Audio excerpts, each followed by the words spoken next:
Welcome back to my Top 10 series. Today we'll look at the 10 best lines that Disney has to offer.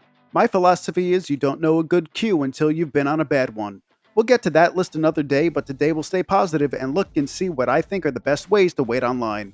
But before we get started, we're extremely close to 100 subs.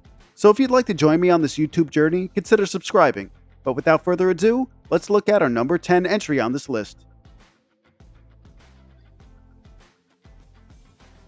Perhaps my Haunted Mansion number 1 fan card should be revoked after only having this at number 10. But here at Chicken Incorporated, we stay committed to being as unbiased as possible. After decades of having a line in the hot sun, we needed a distraction from the elements. So in 2011, they added a bunch of mini games and set pieces to interact with. The bus in the beginning is a fun little mystery to figure out. The sound wall will play the Haunted Mansion theme in the style of the instrument that you touch.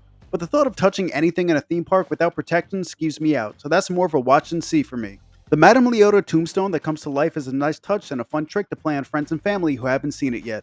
But did you know the sea captain in the bubble tomb is named Culpeper Klein? That's the winning answer for a Haunted Mansion trivia game that I played a few years back. I didn't get any answer wrong, but it's the only competition that I ever did that made me feel like a winner and a loser at the same time.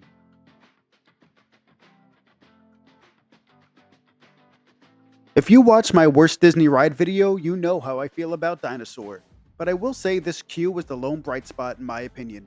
The Brontosaur in the reflecting pool is a great way to start. The queue proper starts with the mini museum showing off small fossils that would make any Jurassic Park fan proud. The next room has a giant fossil as a centerpiece with paintings of what scientists believe the last moments of the dinosaurs would look like.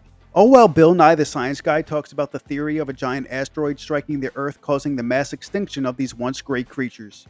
As a kid who grew up in the edutainment era of Prime Epcot, this queue hits me right in the nostalgia. If you watch my Disney Ride Lore series, you know every ride, restaurant, and everything in between has a backstory. And this one queue has more lore than some full-length attractions. The first scene is a place of worship where locals leave offerings and prayer flags to appease the guardian of the mountain. You then enter a booking office to get all the paperwork you'll need before boarding the T train through your excursion through the mountain. Although no one is ever at the front desk, but I'm sure that's not a sign of anything to come. Next is the Tashi General Store where you could stock up on any supplies you may need.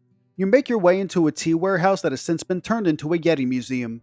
The owner of this museum is obsessed with finding the legendary monster that is said to have stalked these trails for years. He has on display plaster casts of footprints and droppings he believes are from the creature. The really cool thing about these props is that they're all imported from Nepal and other neighboring countries. That gives this queue a little extra layer of authenticity.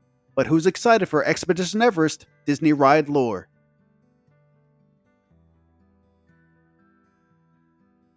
If you watch any of my top 10 videos, you know I'm a sucker when Disney makes indoor scenes look like they're outside. Disney had their work cut out for them when they decided to replace a fan favorite and Maelstrom with the box office sensation of Frozen. I feel they did an amazing job making this queue into an immersive Scandinavian village.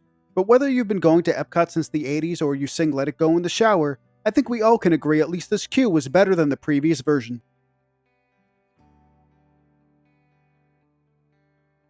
It's weird that some of my least favorite attractions have some of my favorite queues. And here's another example in the Seven Dwarfs Mine Train. The little games you play in the beginning is a great touch, especially since this line's wait time starts at about 90 minutes. So you have plenty of time to play everything this queue has to offer. But the fun really starts when you enter the vault section and see all the bright colors from these gems light up these dimly lit corridors. And this is great foreshadowing for the mine scene at the end of this ride. But somehow if you do get lucky and get a short wait time, trying to pass all these people while they're playing the games can get really annoying really quickly.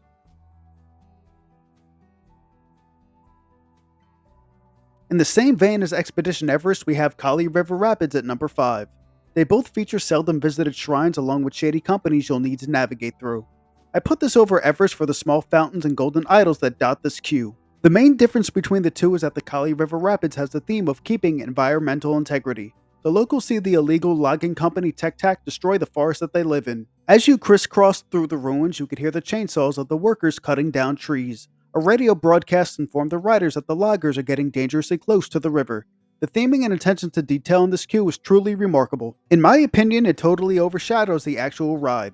That is, if you're willing to put in the time and effort to take in all the story beats while waiting online. This is one of the coolest lines, literally and figuratively. Once you enter the show building, you are hit with an AC system that is on full blast. The first scene you see is a boardwalk leading you into the ocean. The sounds of seagulls give way to crashing waves. As you go deeper into the queue, you find yourself in a deep ocean colored room. The waves crashing changes to the sound of the gentle sway of the ocean. It may be just me, but the air here feels heavy and wet. It may be just the Florida humidity staying strong despite the cranking AC. The projections of fish and the reflections of water is a great touch. The only negative thing I'll say about this queue is that it seems way too long for a ride with little to no wait, but I guess that just means more time on a top 10 line.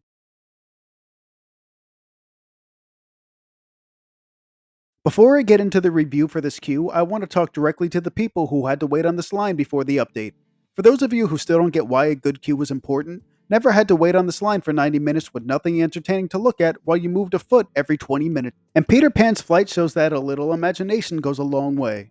There's something about the art style that Disney uses in Fantasyland in particular that makes it feel like you're walking through the pages of a storybook.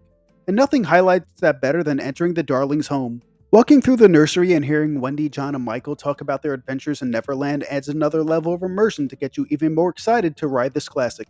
But the bedroom scene is by far the star of the show, as your literal shadow can interact with bells hanging from the ceiling. Couple that with the various paintings, toys, and looking out at the skyline of London, just goes to show you that a good queue is almost an extension of the ride itself.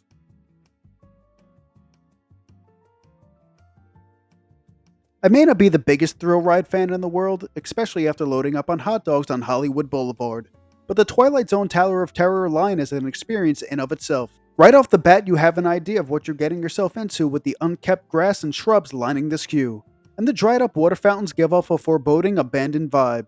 The air is filled with 1930s jazz music, and it really feels like you're walking into a place lost to time. The lobby gives off the same unkept visual as the exterior, but instead of overgrown plants, you have cobwebs and dust that have taken over this once luxurious hotel. The room the bellhop leads you in is filled with actual props from the Twilight Zone TV show. And to have a custom episode where you're made to feel like the star of your own show is a great draw for any fans of this series. Although I usually skip this ride for my fondness for not dropping out of the sky in an elevator, I would go out of my way to wait on this line if only to duck out at the end.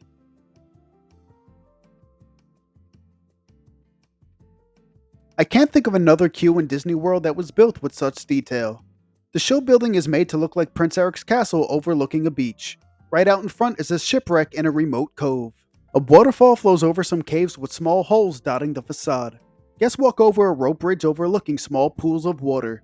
Once inside the cave, you can see some display glass that has blue crabs picking up random items. There's a way to control the crabs, but I never quite figured out how to work them. The penultimate room has items that Scuttle the Seagull has collected from various shipwrecks. Finally, guests can see the clamshells they'll be able to ride, similar to the ones from the Seas with Nemo and Friends. Although this ride, like most of these on this list, aren't my favorite, I can't deny how stunning the visuals are in this queue and is more than deserving of the number one spot on this list in my opinion.